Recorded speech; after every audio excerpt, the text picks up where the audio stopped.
Puji nama Tuhan. Shalom jemaat dikasih Tuhan. Shalom. Shalom. Pagi hari ini kita bersyukur kepada Tuhan, amin. Mari Bapak Ibu dikasih Tuhan, sebelum kita mulai ibadah kita satukan hati, kita mau berdoa. Kami bersyukur Tuhan pagi hari ini buat kebaikan-Mu dalam kehidupan kami Bapa. Kami sungguh bersyukur Tuhan atas kasih setia-Mu yang melimpah dalam kehidupan kami Tuhan. Hari ini Tuhan kami bersyukur Engkau naik menyediakan tempat bagi kami Tuhan. Dalam perayaan ini Tuhan kami percaya Tuhan Yesus, Engkau akan mencurahkan Roh Kudus-Mu atas setiap kami Tuhan. Dan Roh Kudus-Mu yang akan menuntun kehidupan kami Bapa dalam setiap langkah kami Tuhan. Bapa, terima kasih buat pagi hari ini. Engkau membuktikan bahwa Engkau Allah yang hidup dan Engkau naik ke surga. Terima kasih Tuhan Yesus, terima kasih Roh Kudus. Biarlah setiap pujian kami Tuhan naikkan pagi-Mu pada pagi hari ini Tuhan Yesus. Dimuliakan nama-Mu Tuhan, ditinggikanlah Engkau atas setiap puji-pujian kami Tuhan Yesus. Setiap kami umat-Mu Tuhan datang dengan sendak, dengan kerendahan hati kami Tuhan. Kami menaikkan syukur kami. Terima kasih Bapa. Terpuji nama-Mu Tuhan pagi hari ini. Di dalam nama Yesus kami berdoa dan mengucap syukur. Haleluya. Amin. Berikan tepuk tangan buat Tuhan Yesus. Haleluya. Tuhan akan mencurahkan rohnya atas kehidupan kita. Amin. Haleluya. Mari kita sama-sama tepuk tangan jemaat yang di Tuhan, yang di rumah-rumah, bahkan dimanapun kita memuji Tuhan Yesus.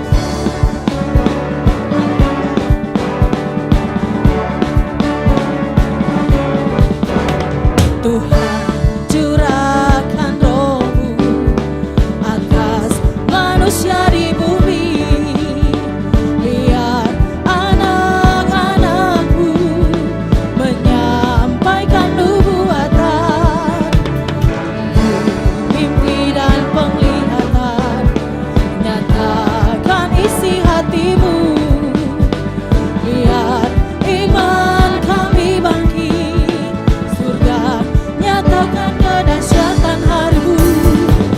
Kan ada kebangkitan yang besar, kan ada pemulihan di negeri kami, kan ada kebangkitan yang besar, yang berseru kepada Yesus diselamatkan.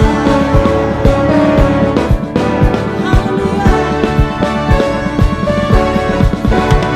Tuhan curahkan Roh-Mu atas manusia di bumi, biar anak-anak-Mu menyampaikan nubuatan, mimpi dan penglihatan, nyatakan isi hati-Mu, biar iman kami bangkit, surga nyatakan kedahsyatan hari-Mu. Kan ada kebangkitan yang besar, kan ada pemulihan di negeri kami, kan ada kebangkitan yang besar, yang berseru kepada Yesus diselamatkan. Kan ada kebangkitan yang besar, kan ada pemulihan di negeri kami, kan ada kebangkitan yang besar, yang berseru kepada Yesus diselamatkan. Tepuk tangan di atas kepala yuk. Kan ada kebangkitan yang besar, kan ada pemulihan di negeri kami, kan ada kebangkitan yang besar, yang berseru kepada Yesus diselamatkan, yang berseru kepada Yesus diselamatkan, yang berseru kepada Yesus diselamatkan.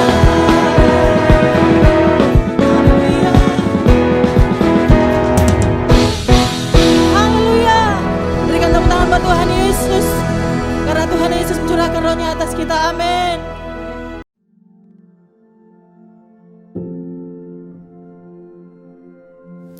Shalom saudara, selama ribuan tahun, Alkitab telah menjadi penuntun hidup orang percaya kepada kebenaran. Namun belakangan ini, banyak kritik yang ditujukan untuk menggugat keabsahan Alkitab, baik dari luar kekristenan maupun dalam kekristenan sendiri. Maka dari itu, dalam Voice of Pentecost kali ini, kita akan membahas mengenai apakah Alkitab masih dapat dipercaya? Paling tidak, ada 7 alasan mengapa Alkitab masih dapat dipercaya. Pertama, Alkitab adalah buku yang merepresentasikan pengarangnya. Sekalipun penulis Alkitab adalah manusia, namun perlu diingat bahwa Allah adalah pribadi yang mengilhami dan menginspirasi segala tulisan tersebut. Kata diilhami seperti yang terdapat dalam 2 Timotius 3 ayat 16 berasal dari kata theopneustos yang memiliki arti God breathed atau dihembusi nafas Tuhan. Jadi, segala tulisan dalam Alkitab seperti nafas Tuhan sendiri. Pertanyaannya, mungkinkah tulisan yang seperti nafas Tuhan itu dapat mengandung kesalahan? Alkitab merepresentasikan gambaran Allah yang sempurna. Kedua, Alkitab adalah pedoman bagi umat pilihan Tuhan. Allah adalah pencipta alam semesta dan segala isinya. Manusia diberikan kuasa untuk mengusahakan, memelihara, dan mengelola ciptaan Allah. Oleh sebab itu, tentu manusia memerlukan penuntun layaknya manual book untuk dapat melakukan tugas itu. Selama ribuan tahun ini, firman Tuhan telah menjadi penuntun yang sempurna bagi kehidupan manusia. Ketiga, Alkitab menyatakan kebenaran. Karena Allah dapat dipercaya, maka Alkitab juga dapat dipercaya sampai kepada hal-hal kecil sekalipun. Sebagai contoh, bila pada sebuah surat kabar ditemukan ada bagian kecil yang berisi kebohongan atau hoax, maka akan berdampak pada kredibilitas seluruh isi surat kabar tersebut, bahkan perusahaan penerbitnya. Mereka akan mulai kehilangan kepercayaan publik sekalipun hanya berisi sedikit kebohongan. Maka dari itu, kita juga meyakini bahwa tidak ada kesalahan atau bahkan kebohongan kecil sekalipun dalam Alkitab. Alkitab menyatakan kebenaran yang utuh. Ketika berbicara tentang surga, Alkitab berbicara kebenaran. Ketika berbicara tentang dunia, Alkitab berbicara kebenaran. Ketika berbicara tentang penghukuman, Alkitab berbicara kebenaran. Keempat, Alkitab bersifat kekal. Kebenaran Alkitab dapat diaplikasikan baik kemarin, hari ini, maupun masa yang akan datang. Sekalipun sudah ditulis ribuan tahun yang lalu, Alkitab tidak pernah out of date, melainkan selalu up to date. Hal ini sesuai dengan kepribadian Tuhan, Sang Inspiratornya yang selalu hadir di segala zaman. Namun, di zaman ini ada pendapat yang berkembang dan mengatakan bahwa konteks zaman dulu dan masa kini berbeda. Maka dari itu, tidak semua kebenaran dalam Alkitab dapat dipertahankan. Misalnya, terkait dengan isu LGBT. Setuju dengan perkembangan zaman dan perubahan konteks, tetapi ada beberapa hal yang bersifat prinsip dan tidak bisa ditawar kebenarannya. Beberapa teks di Alkitab seperti Wahyu 21 ayat 8 dan 1 Korintus 6 ayat 9 secara jelas menentang berbagai penyimpangan seksual seperti LGBT. Teks-teks ini bersifat prinsip, oleh sebab itu tidak termakan oleh zaman. Dan masih banyak teks lain yang secara gamblang menentang hal ini. Kelima, Alkitab bersifat utuh. Alkitab tidak pernah ditulis untuk dibaca sebagian atau dibaca bagian yang disukai. Mempelajari, membaca, dan merenungkan Alkitab harus secara utuh dan keseluruhan. Ada satu istilah populer yang mengatakan, jadilah orang Kristen yang Alkitabiah, bukan orang Kristen yang Ayatiah. Setiap bagian dalam Alkitab ada untuk saling melengkapi dan memperdalam pengetahuan kita akan kebenaran. Keenam, Alkitab sanggup untuk mengoreksi hidup kita. Segala teguran dan koreksi yang terdapat dalam Alkitab sanggup untuk mengubah hidup kita menjadi lebih baik. Ketujuh, tuntunan Roh Kudus dalam perkembangan Alkitab. Sekalipun Alkitab mengalami dinamika dalam perkembangannya, misalnya terkait dengan proses penerjemahan dan perkembangan bahasa, kita meyakini bahwa Roh Kudus yang menginspirasi para penulis Alkitab adalah Roh Kudus yang sama yang mengawal perkembangan Alkitab dari masa ke masa. Maka dari itu kita meyakini bahkan Alkitab yang kita baca dan pegang hari ini adalah Alkitab yang masih dapat dipercaya. Meyakini keabsahan Alkitab yang dipercaya tanpa kesalahan tentu tidak berarti kita meyakini Alkitab secara buta. Tentu kita harus terus berusaha memahami dan memaknai Alkitab lebih dalam lewat iman, pikiran, dan berbagai pengetahuan. Dengan kerendahan hati, kita mempelajari firman Tuhan sambil terus berdoa dan meminta tuntunan Roh Kudus. Sehingga bukan kita yang menguasai firman, melainkan firman Tuhan yang menguasai hidup kita. Saudara, untuk penjelasan lebih lengkap dari tim teologi kami, silakan buka link yang ada di atas atau scan QR Code yang tersedia. Tuhan Yesus memberkati.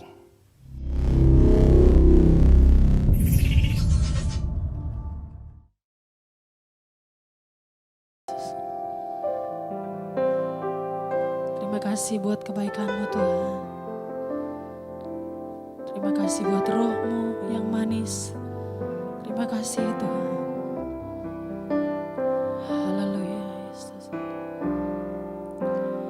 Ya Roh Kudus, ku haus padamu.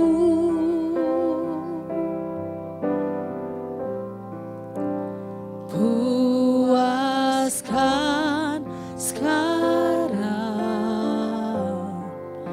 kerinduanku.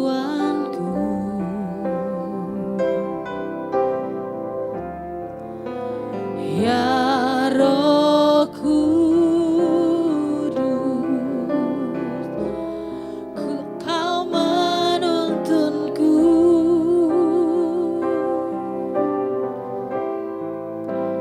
Pimpin langkahku, ku tak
Ya Tuhan.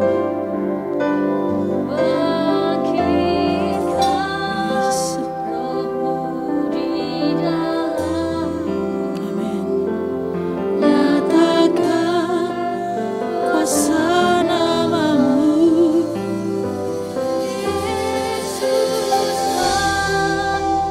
Yesuslah Tuhan, Yesuslah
kasih Tuhan.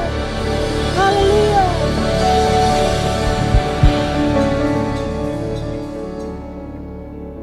Baik jemaat yang kasih Tuhan, kita akan sama-sama mendeklarasikan arti Pentakosta ketiga. Tuhan Yesus memberkati.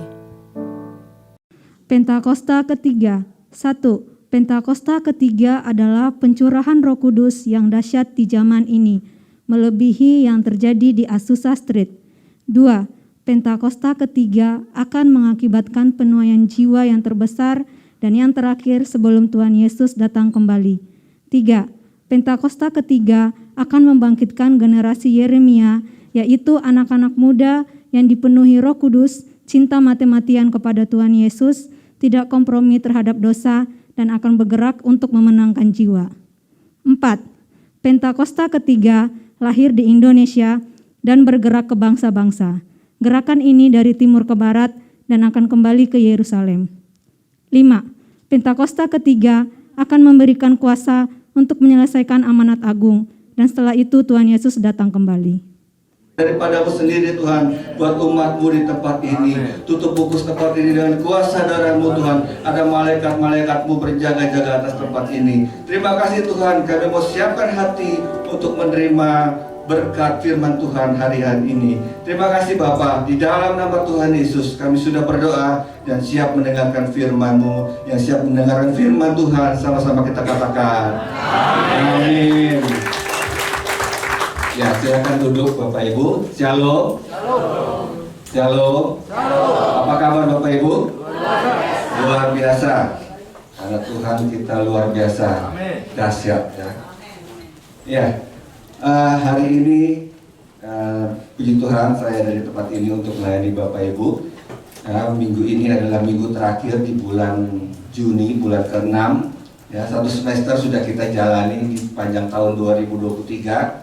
Tahun di mana waktu akhir tahun dikatakan tahun 2023 adalah tahun yang gelap, tahun tidak ada kepastian, tahun krisis ekonomi katanya, ya. Tetapi apa yang kita rasakan hari-hari ini, ya? Apakah Tuhan masih menyertai kehidupan kita? Kita percaya buat keadaan setiap kita yang masih belum baik, Tuhan pasti akan perbaiki, amin. Yang sudah baik, Tuhan pasti berikan yang terbaik, makin baik hari demi hari, amin. Ya, kita percaya janji-janji Tuhan digenapi dalam kehidupan kita. Ya, Bapak Ibu Saudara, tema firman Tuhan hari ini adalah berjumpa terus dengan Tuhan. Katakan berjumpa terus dengan Tuhan. Jadi jangan hanya sekali, tapi terus dan terus. Mari kita baca firman Tuhannya yang terdapat di Lukas 19 ayat 1 sampai 10.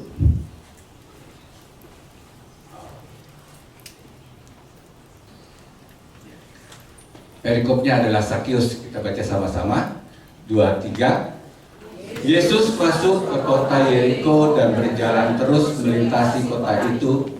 Di situ ada seorang bernama Sakius, kepala pemungut cukai, dan ia seorang yang kaya. Ia berusaha untuk melihat orang apakah Yesus itu. Ini sebenarnya terjemahannya agak bingung ya. Ia berusaha untuk melihat orang apakah Yesus itu gitu ya. Tapi sebenarnya ia berusaha untuk melihat, mencari siapa Yesus itu, seperti apa, kabar apa yang pernah dia dengar itu. Ya, tetapi ia tidak berhasil karena orang banyak, sebab badannya pendek. Maka berlarilah ia mendahului orang banyak, lalu memanjat pohon ara untuk melihat Yesus. Ia melihat ke atas dan berkata, Sakius, segeralah turun, sebab hari ini aku harus menumpang di rumahmu. Lalu Sakius segera turun dan menerima Yesus dengan sukacita. Tetapi semua orang yang melihat hal itu bersungut-sungut, katanya, ia menumpang di rumah orang berdosa.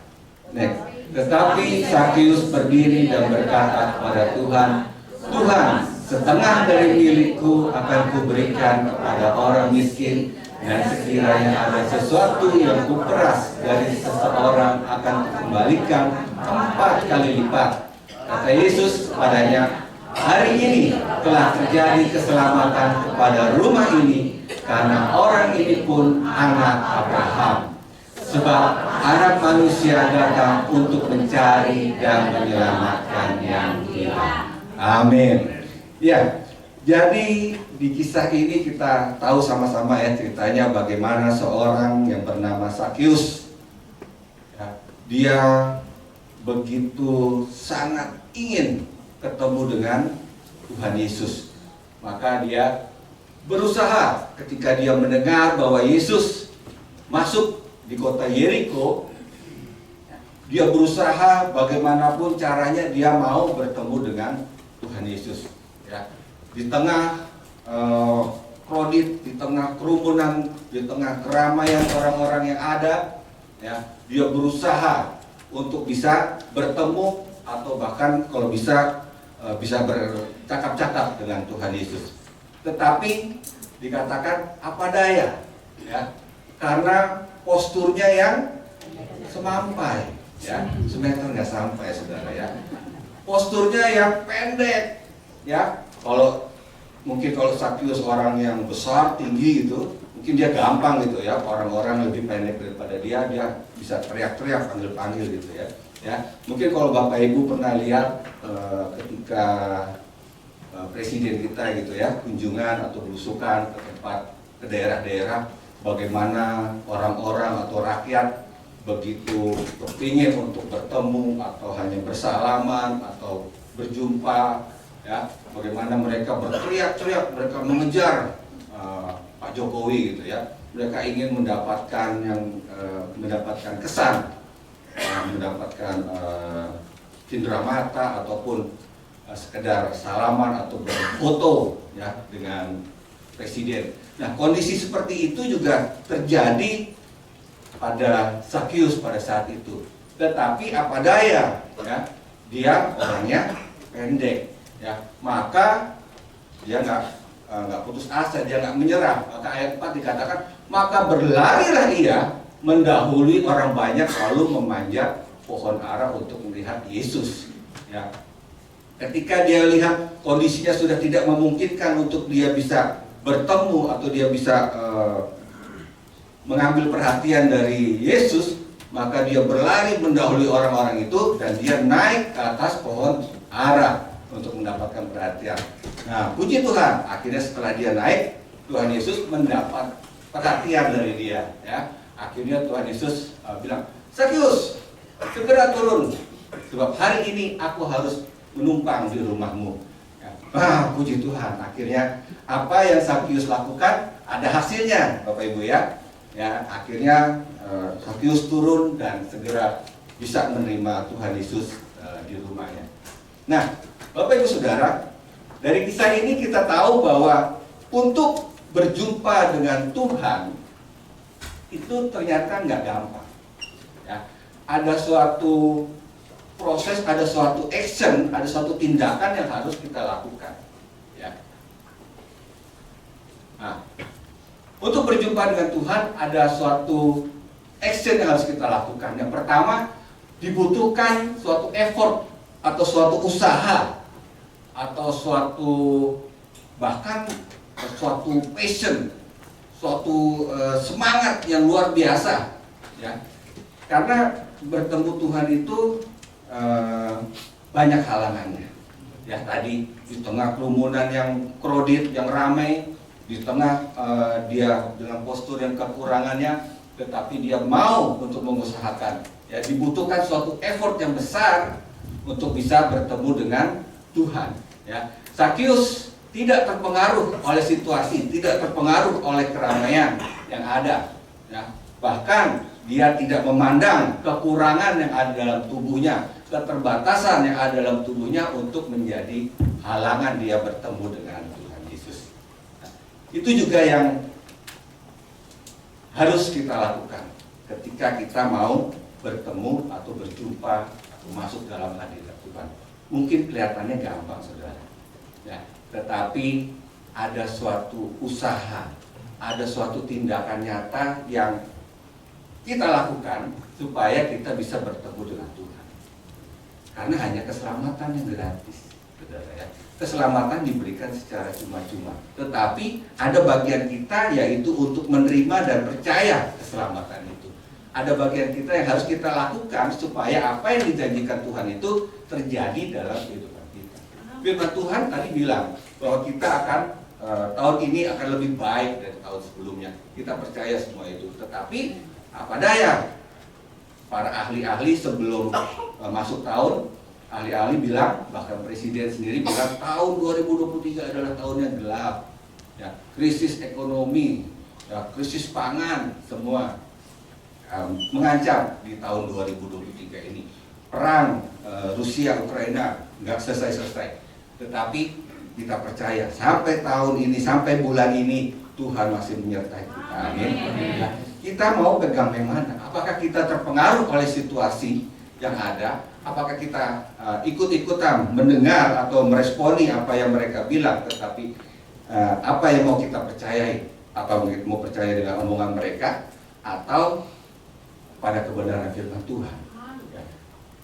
Sakius tidak terpengaruh oleh situasi dan kondisi yang ada.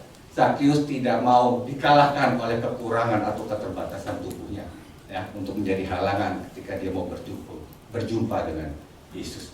Yang kedua, untuk berjumpa dengan Tuhan dibutuhkan bayar harga. Katakan bayar harga. Artinya tidak mementingkan diri sendiri, melepaskan semua apa yang dia punya.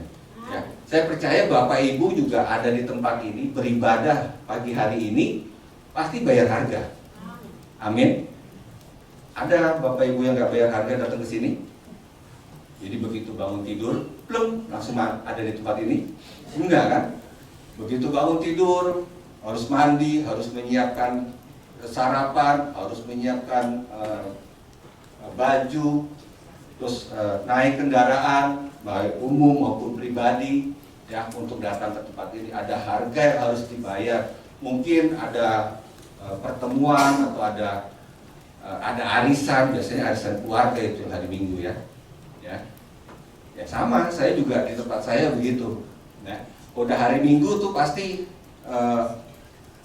dari suku-suku tertentu pasti ada kan arisannya, arisan keluarga itu pasti hari Minggu. Ya, dan minggu keempat, ya pasti banyak bahkan pengerja atau jemaat yang berhalangan di hari itu.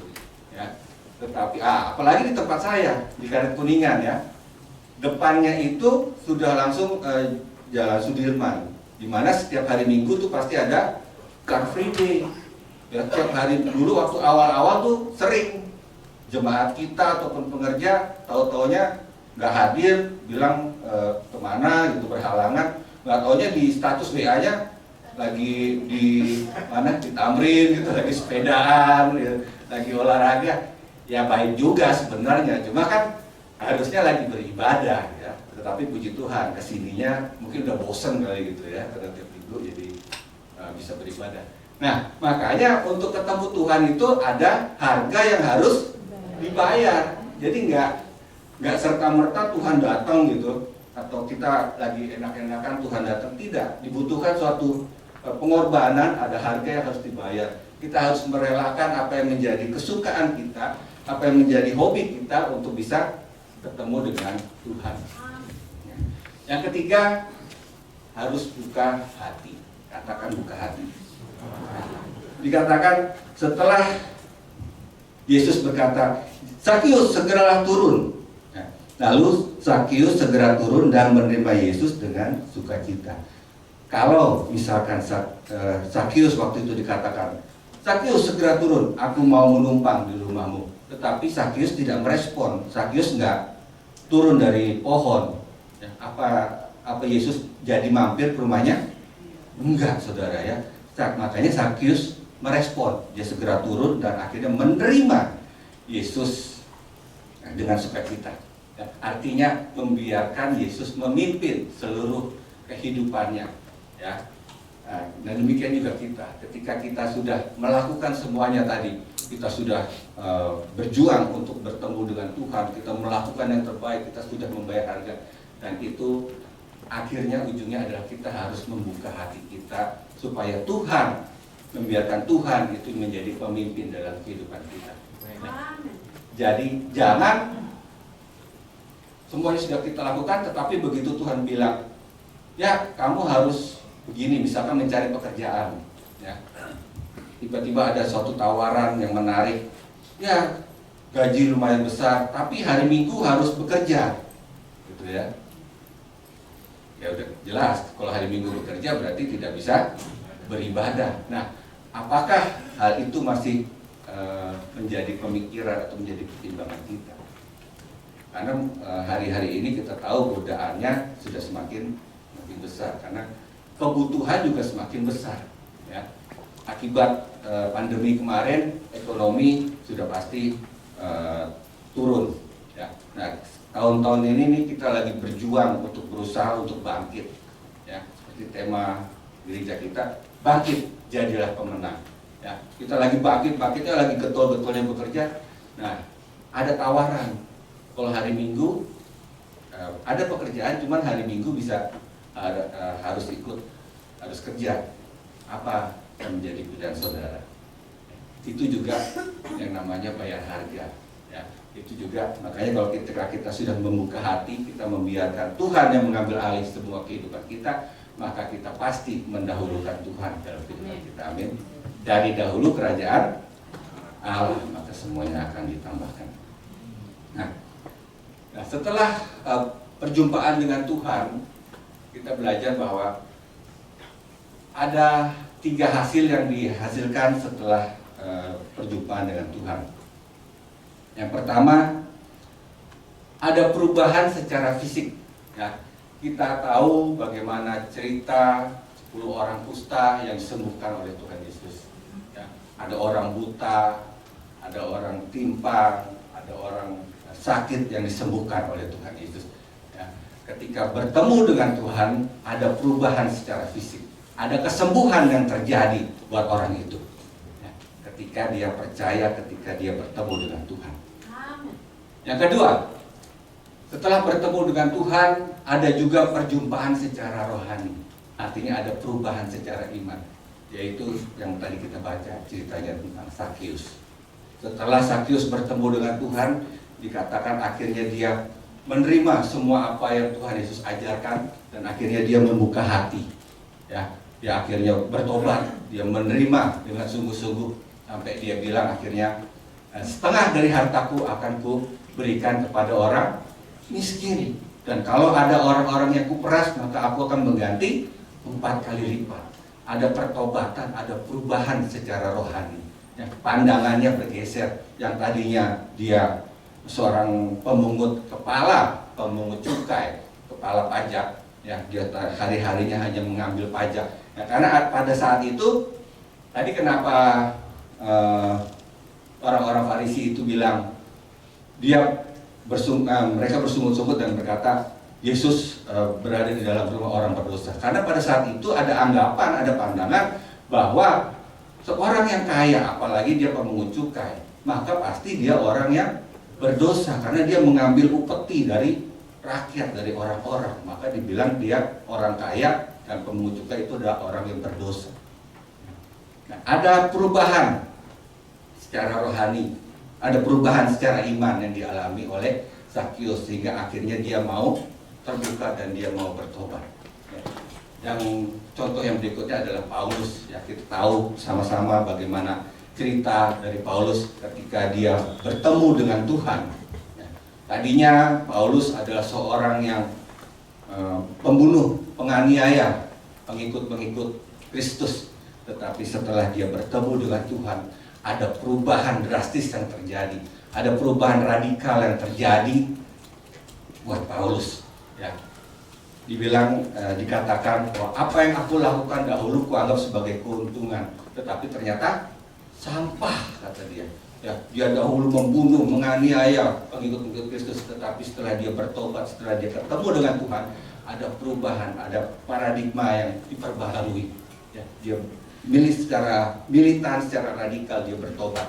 Dia tidak lagi menganiaya atau mengejar-ngejar pengikut Kristus, tapi justru dia mewartakan kabar baik, mewartakan cerita Tuhan Yesus, menyaksikan perbuatan Tuhan di tengah-tengah murid-murid, di tengah-tengah orang-orang yang ada yang dia jumpai, sehingga banyak pertobatan, banyak jiwa-jiwa dihasilkan. Ya. Yang ketiga, perjumpaan dengan Tuhan ternyata ada juga yang tidak menghasilkan perubahan. Kok bisa? Ya. Tadi 1 dan 2 itu dikatakan perubahan secara luar biasa, ya.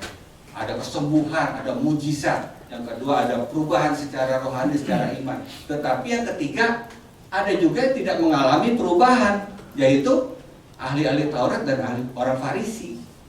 Orang Farisi ahli Taurat ketemu Tuhan nggak? Ketemu. Ada perubahan nggak?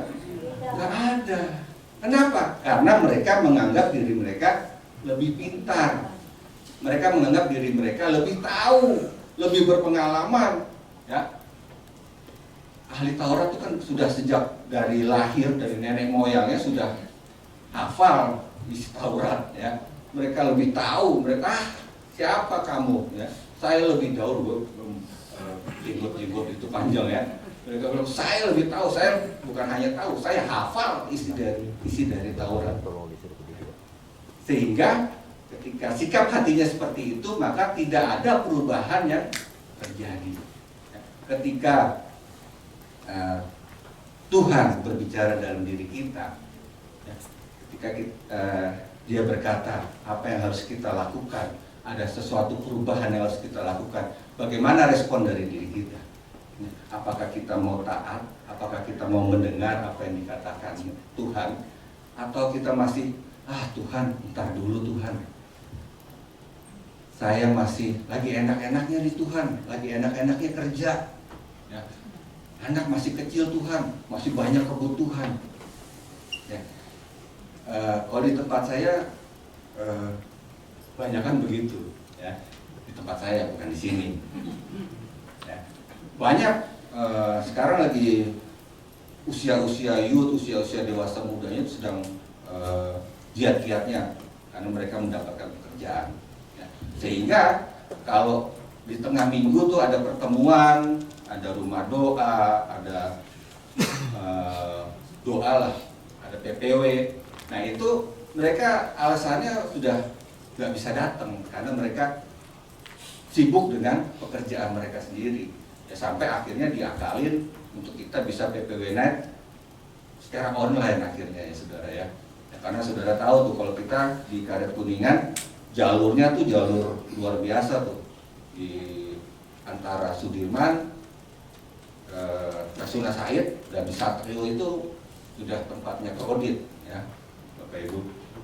Dari mana aja, kalau di sini ada ganjil genap, tapi dari arah Tanah Abang itu, ya, yang menghindari ganjil genap itu pasti lewat situ semua. Demikian sebaliknya. Maka itu menjadi jalur yang super crowded kalau pulang kerja, ya, sehingga alasan-alasan itu muncul, ya. Tapi kita tidak kurang akal, kita percaya, ya, ketika kita memberikan diri kita, waktu kita untuk Tuhan, maka akan ada berkat dan pemeliharaan Tuhan atas hidup kita. Amin. Ya, maka ketika kita bertemu dengan Tuhan, jangan keraskan hati, ya. Kita harus mengikuti, kita harus taat apa yang Tuhan katakan di dalam hidup kita. Nah, tadi setelah manusia mengalami perjumpaan dengan Tuhan, maka tidak serta-merta kehidupannya itu berjalan selalu baik atau selalu mulus. Ada proses yang namanya sanctification, mungkin kita sering dengar, ya, sanctification, pengudusan atau pemurnian yang terjadi. Sampai kapan? Ya, sampai kita semua telah mencapai kesatuan iman dan pengetahuan yang benar tentang anak Allah, kedewasaan penuh dan tingkat pertumbuhan yang sesuai dengan kepenuhan Kristus. Nah, jadi itu adalah tujuan kenapa proses pemurnian itu terjadi. Kenapa ketika kita sudah ikut Yesus, kita sudah pelayanan, sudah melakukan semua yang Tuhan mau, tetapi kenapa kita masih terus diproses?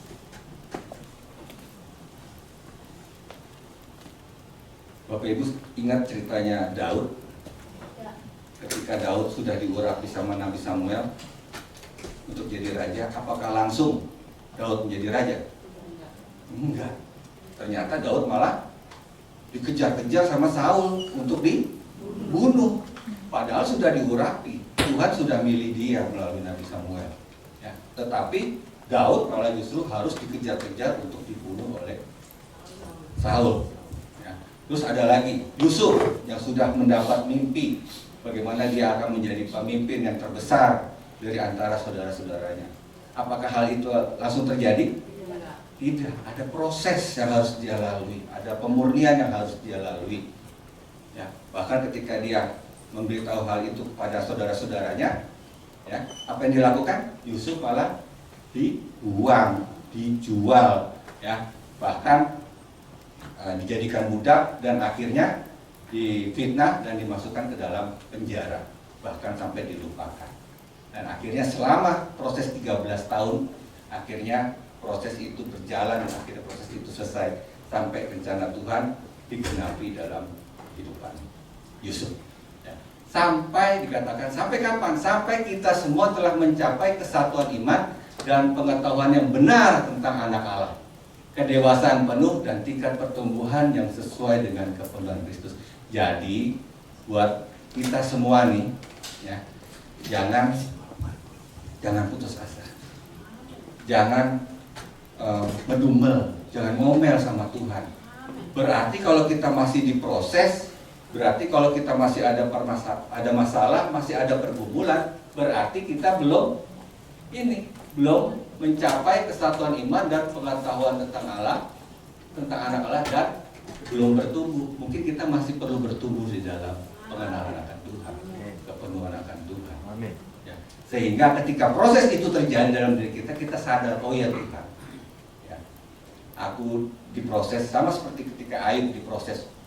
Ayub sudah menjadi orang hamba yang saleh, dikatakan hamba yang baik di mata Tuhan, tidak melakukan yang jahat di mata Tuhan, tetapi itu pun masih diproses, masih dimurnikan supaya mendapat pertumbuhan iman, karakternya semakin sama dengan Kristus.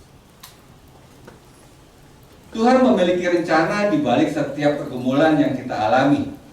Kesulitan dapat terjadi karena kita melakukan kesalahan ataupun membuka celah. Namun kesulitan juga bisa terjadi karena Tuhan memiliki suatu rencana tertentu di baliknya.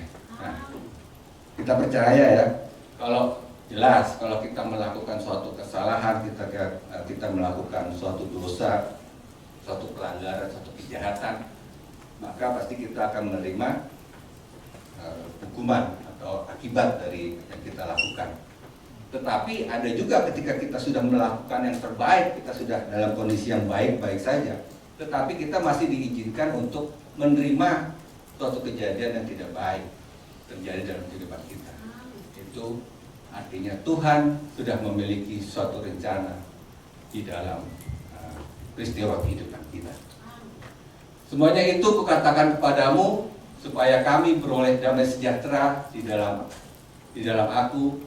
Dalam dunia kamu menderita penganiayaan, tetapi kuatkanlah hatimu. Aku telah mengalahkan dunia. Nah, ini janji. Sekali lagi, ini janjinya Tuhan.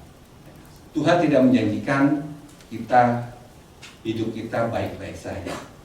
Tetapi ini yang Tuhan janjikan buat setiap kita. Dikatakan, dalam dunia kamu menderita penganiayaan.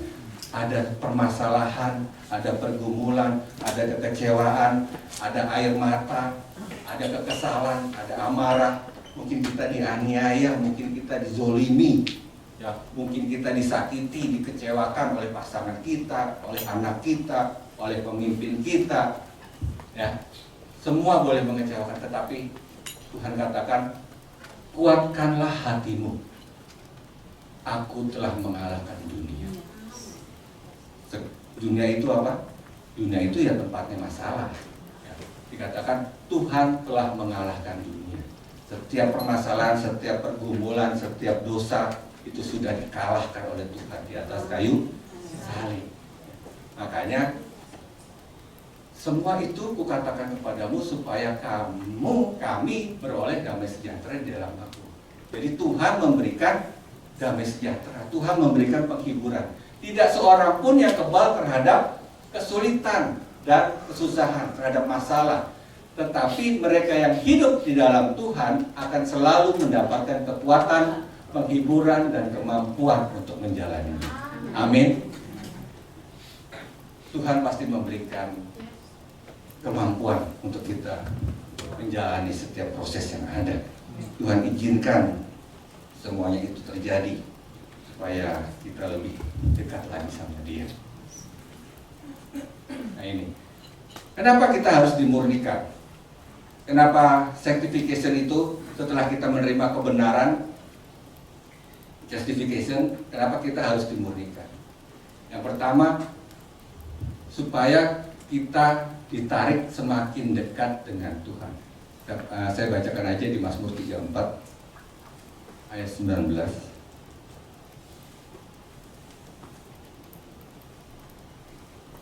Mazmur 34 ayat 19 dikatakan, Tuhan itu dekat kepada orang-orang yang patah hati dan Ia menyelamatkan orang-orang yang remuk jiwanya.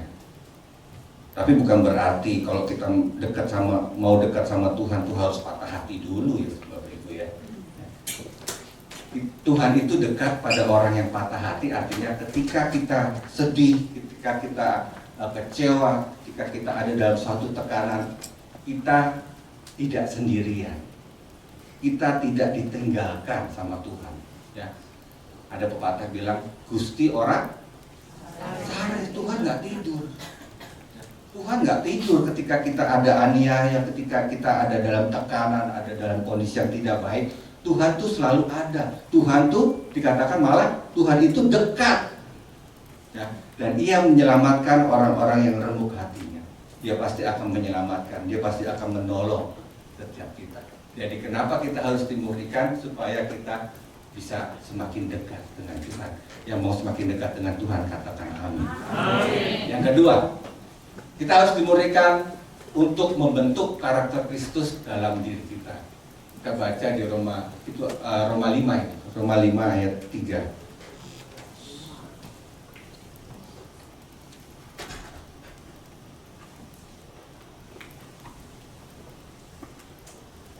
Roma 5 ayat 3 dikatakan, dan bukan hanya itu saja, kita malah bermegah juga dalam kesengsaraan kita. Karena kita tahu bahwa kesengsaraan itu menimbulkan ketekunan, dan ketekunan menimbulkan tahan uji, dan tahan uji menimbulkan pengharapan. Artinya ada pembentukan karakter yang sedang terjadi dalam diri kita. sehingga kita tidak mudah menyerah, kita nggak gampang putus asa. Ada pengharapan, ada jalan keluar di dalam setiap kesengsaraan kita, karena kita harus tekun. Ya, ketika kita tekun, maka kita akan menghasilkan tahan uji. Ya. Ketika kita tekun, maka ketika kita berhasil melewati masalah hari ini, ketika timbul masalah minggu depan, maka kita tahu, oh saya sudah mengalaminya minggu kemarin, sehingga kita jadi tahan uji. Kita nggak jatuh lagi, kita nggak nangis-nangis lagi, tapi kita bisa bilang, kalau Tuhan membantu, membela saya melewati masalah yang kemarin, Tuhan pasti bantu juga untuk kita melewati masalah hari ini. Amin. Itulah yang ketekunan yang menghasilkan tahan uji, ya, sehingga karakter kita di dalam Kristus semakin dibentuk dan semakin disempurnakan. Yang ketiga, kita harus dimurnikan untuk melatih respon terhadap proses yang Tuhan hadapi, yang kita hadapi. 1 Yohanes 2 ayat 6.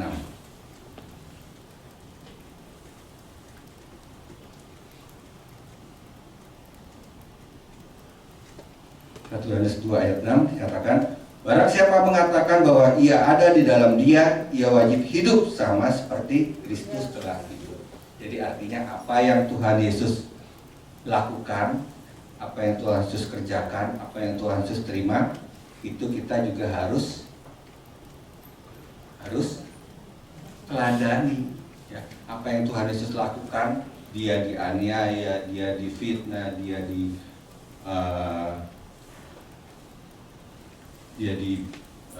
dijadikan sesuatu yang tidak baik, Dia disalib, itu juga harus kita teladani. Jadi jangan hanya yang baik-baik saja kita mau terima, tetapi karena kita meneladani Tuhan Yesus, maka apapun yang kita tahu Tuhan Yesus terima, itu juga harus kita terima.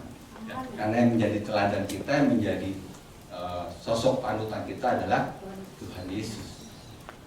Maka setiap apa yang menjadi firman-Nya harus kita lakukan, harus kita teladani. Nah, responnya apa? Tadi kan melatih respon. Responnya apa? Yaitu selalu ingat rencana Tuhan pasti indah. Ya, kita tahu Yeremia 29 ayat 11. Rancangan Tuhan adalah mendatangkan kebaikan dan mendatangkan masa depan yang penuh dengan pengharapan. Ya, respon yang kita harus lakukan ketika kita menerima suatu ujian atau suatu pergumulan adalah kita harus selalu ingat bahwa apa yang terjadi dalam diri kita itu pasti mendatangkan kebaikan. Yang kedua, kita harus mengucap syukur. Jadi apapun yang kita terima, proses apapun yang terjadi dalam diri kita, kita harus mengucap syukur. 1 Tesalonika 5 ayat 18. Ya. Mengucap syukurlah dalam segala hal, sebab itulah yang dikehendaki Allah di dalam Kristus Yesus bagi kamu. Jadi yang Tuhan mau adalah kita harus senantiasa mengucap syukur, karena itu yang dikehendaki Allah, itu yang dikehendaki Tuhan. Bukan artinya ketika kita menerima masalah, ya puji Tuhan saya menerima masalah, enggak gitu ya. Tetapi kita tadi menyadari ya, bahwa apa yang Tuhan lakukan itu adalah pasti yang terbaik. Rancangan Tuhan pasti yang terbaik buat kita semua. Amin. Ya, makanya kita mengucap syukur. Tuhan izinkan sesuatu yang baik dan tidak baik itu terjadi di dalam diri kita. Karena kalau sesuatu yang baik aja terjadi dalam diri kita, maka iman kita tidak terlatih. Ya. Mau iman kita terlatih, kita harus ada proses, ada masalah. Ketika masalah tiba, maka dia akan menguatkan otot-otot keimanan kita. Yang ketiga, pantang menyerah. Ibrani 10 ayat 30.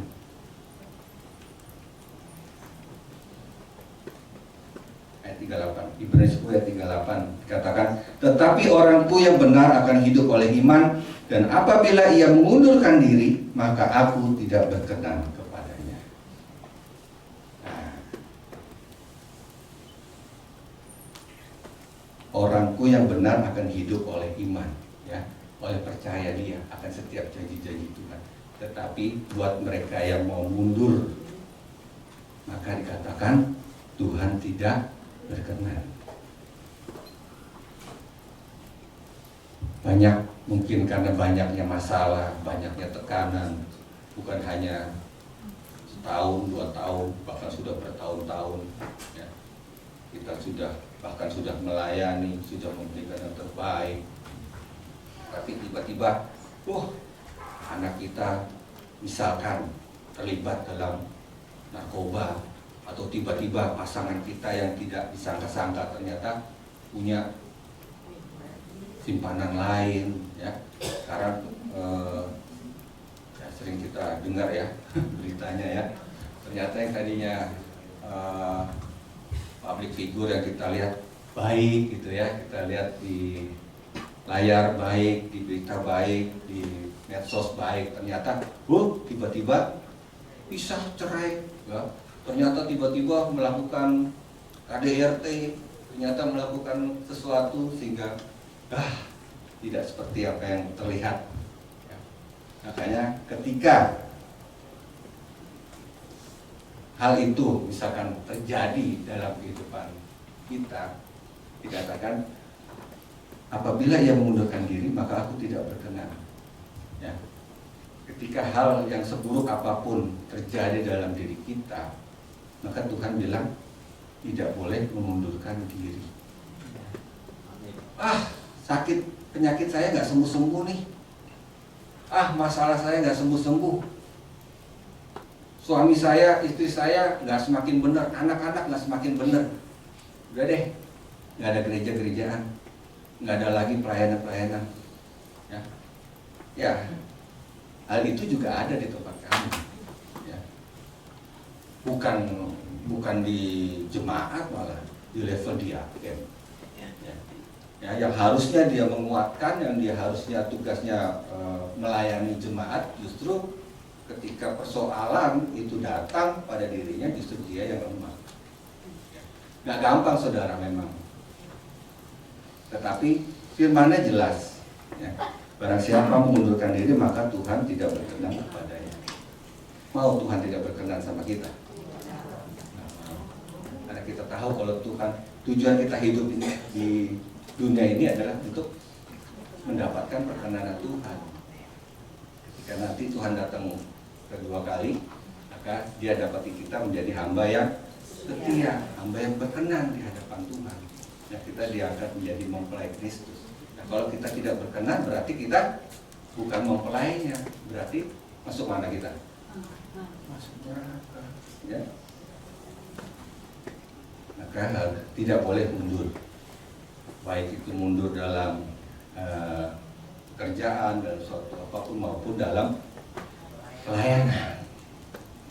Siapa di sini yang mau mundur pelayanan? Jangan karena ada Pak Gimbalanya di sini. Saya bilang sama Pak Jeffrey, saya mundur tapi jangan bilang sama. Enggak, saudara, ya. Kita ini dalam Tuhan, kita dibenarkan dan hidup oleh iman, dan kita tidak mau mengundurkan diri. Amin. Kita tetap kuat, percaya sama Tuhan. Ya.